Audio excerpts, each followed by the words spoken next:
geçti sonra sonra, gözüm kaldı pencerede, gelmedin akşam sonra. Ay ömür niye tələsdin, məni yarı yolda qoydun, dərdimi dilə gətirsəm daşlar belə ağlayar ay bala.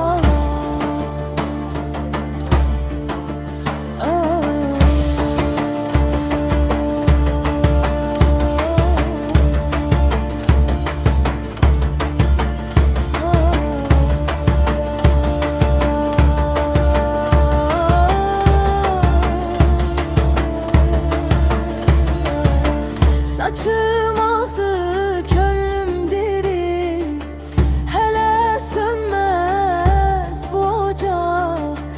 Bir söz kaldı dilimde, demedim kaldı yanacak.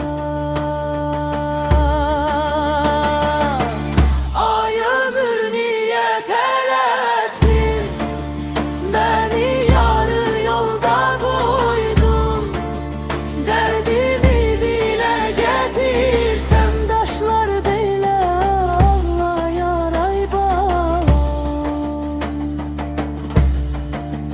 Köprün geri dönmez diyerler, ama yürek inanmaz.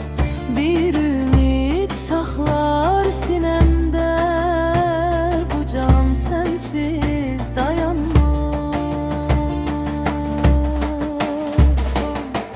Biraz ritim, biraz keder, hayat bile yazıldı. Dilim sustu, yürek dedi, bu türkü oradan doğuldu.